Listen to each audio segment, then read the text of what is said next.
Hello les filles, on se retrouve pour une nouvelle vidéo. Donc je vais vous faire une vidéo rallongement avec de la fibre de verre. Alors je vous avoue que j'ai assez galéré parce que c'est franchement pas facile. Vous allez le voir tout au long de la vidéo, du moins pour tout ce qui est la partie rallongement, le reste ça va. Mais j'ai assez galéré, donc voilà. Je vais appliquer ma base rubber base, comme d'habitude, sur l'entièreté de mon ongle. Et ensuite, je vais devoir, si j'y arrive, mais vous allez voir, je vais galérer, ça va être une catastrophe. D'ailleurs, je ne suis pas du tout satisfaite du résultat. Poser la fibre de verre sur la base et ensuite venir la faire pré-catalyser avec ma petite lampe, comme pour les capsules américaines. Pour pouvoir ensuite le mettre catalysé dans la lampe, dans le four normal. Sauf que ça ne se passe pas du tout comme je le prévois. Comme vous le voyez, je m'y reprends à plusieurs reprises. Enfin voilà, ça va être un petit peu une catastrophe. Je vous laisse un petit peu regarder les images et vous allez voir que c'est un petit peu compliqué.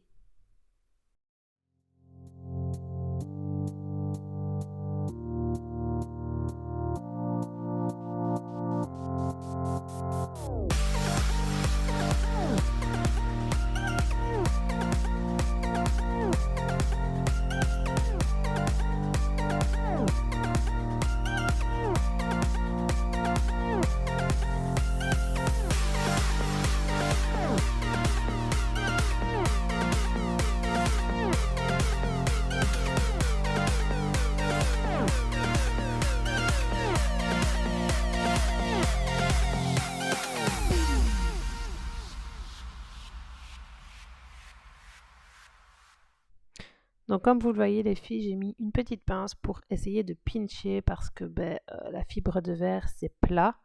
Donc pour essayer d'avoir un minimum de ces curves, voilà, j'ai pinché avec une petite pince. Et maintenant je vais tout simplement passer à la construction comme un ongle lambda. Donc là j'ai pris le Jelly Rose. C'était le petit pot que j'avais eu dans la trousse découverte de chez Jana Nails. Donc je vais tout simplement faire la construction complète de mon ongle. Donc comme d'habitude, vous avez l'habitude. Là je le travaille un petit peu pour le chauffer, pour avoir plus facile à le travailler. Et comme d'habitude, au niveau des cutis, les replis latéraux, l'entièreté de l'ongle et ensuite on s'occupe de l'apex. Donc voilà, je préforme aussi un petit peu ma forme. Donc là j'ai fait catalyser à peu près 15-20 secondes et j'essaye de repincher de nouveau avec cette petite pince pour essayer d'avoir un beau curve parce qu'en dessous ça n'a pas très bien pris. Mais je vous avoue que je vous l'ai dit, le résultat final ne me plaît pas du tout. Mais bon, voilà. Ensuite je dégraisse et je passe au limage donc de ma forme. Je vais limer l'entièreté de mon ongle, le buffet.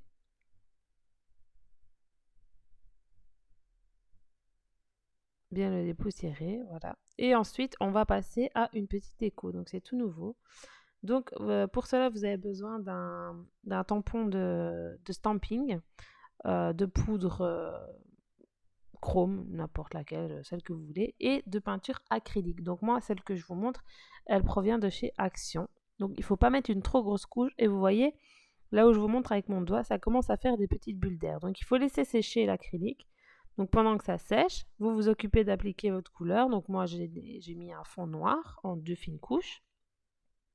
Donc c'est le J-Lac 02 de chez Jana Nails. Je viens faire mes cuticules et mes replis latéraux avec un pinceau fin. Je fais catalyser. J'applique une deuxième couche et il ne faut surtout pas dégraisser les filles. C'est très important, vous avez besoin de la couche collante pour que votre design puisse venir adhérer. Alors là, tout ce qu'on va venir simplement faire, c'est venir plier tout simplement, comme vous le voyez, le caoutchouc du stamping. Et vous voyez, ça se craquelle. Voilà. Et c'est ça qu'on veut comme effet. Alors, Si vous mettez votre stamping sans appuyer dessus, vous n'aurez pas l'effet craquelé. Donc, il faut bien le plier, vous voyez l'effet craquelé. Et ensuite, tout en maintenant le stamping, enfin le caoutchouc pour le stamping, voilà, vous mettez votre effet. Et vous voyez, vous avez l'effet craquelé avec votre poudre chromée que vous avez choisi, que vous avez mis au début sur le tampon. Alors moi j'ai voulu en remettre un petit peu, donc il faut réappuyer de nouveau pour avoir cet effet craquelé. Donc vous pouvez avoir un effet craquelé plus fin comme sur le bord libre de l'ongle et un effet craquelé un peu plus intense comme je l'ai fait au niveau des cuticules. Donc j'appuie un petit peu légèrement. Voilà. Et voilà. Et vous avez un petit effet craquelé façon Cathy de chez Jana Nails. Tout simplement. Ça prend pas énormément de temps à faire. C'est super joli. Il faut juste patienter que l'acrylique sèche. Voilà.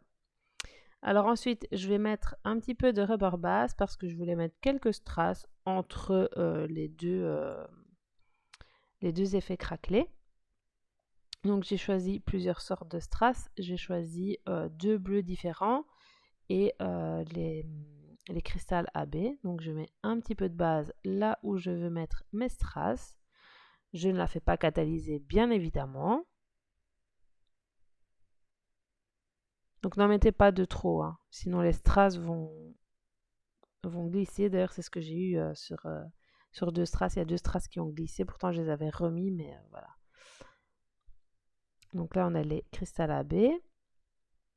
Et ensuite, je vais choisir 2 bleus. Donc, il y en a un qui sera en taille 7 et l'autre en taille 5. Enfin, les autres en taille 5 parce que je vais en mettre plusieurs. Voilà, donc le tout premier que je vais mettre, c'est le taille 7. Et je vais en mettre qu'un seul. Je vais le mettre centré. Donc, je prends un petit peu de base sur mon pinceau pour pouvoir accrocher mon strass. Voilà, je viens le poser. Ensuite, je mets un cristal AB de chaque côté. Puis, je mets un bleu de chaque côté. Et ensuite, je viens combler avec des cristals AB. Je fais catalyser. Et vous voyez, du côté droit, le cristal AB et le bleu, ils ont légèrement glissé. Bon, c'est pas une catastrophe, hein, mais voilà. Donc faites bien attention de ne pas mettre trop de base. Donc voilà l'effet. De plus près, vous voyez, ça fait vraiment très joli, très craquelé. J'aime beaucoup l'effet. Donc merci Cathy encore pour cette astuce au top. Et ben voilà, c'est terminé. On va tout simplement passer à la finition. Donc la blitz comme toujours. Alors là, comme les strass sont au milieu de l'ongle, je suis carrément passée avec la finition par-dessus les strass. Au moins, je suis sûre qu'ils ne bougeront pas. Et je n'en mettais pas partout. Enfin, c'était plus facile. Donc, et comme c'est une finition brillante, ça ne pose pas problème. Si j'avais mis une finition mate, voilà, j'aurais dû remettre de la finition brillante sur les strass. Ça aurait posé un petit peu plus de problème. Mais bon, voilà, je préfère la finition brillante. Donc, voilà. Et donc voilà, une fois que la finition est appliquée, comme d'habitude les filles, vous savez, on fait catalyser 2 fois 60 secondes.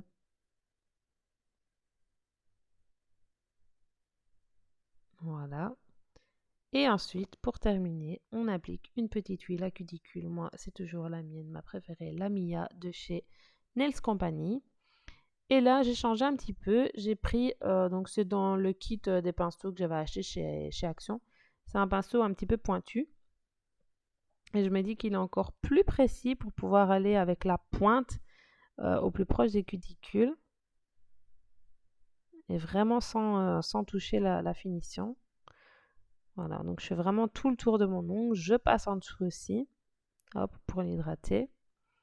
Et ensuite, je vais venir, une fois que j'aurai refermé mon pot pour ne pas faire de catastrophe et foutre de l'huile partout, je vais venir avec mon doigt essuyer le surplus de l'huile. Et donc, voilà le résultat, les filles. Donc, j'espère que ça vous plaira. Moi, je vous laisse là avec les images de fin de l'ongle. Et je vous dis à très bientôt dans une prochaine vidéo. Bisous les filles!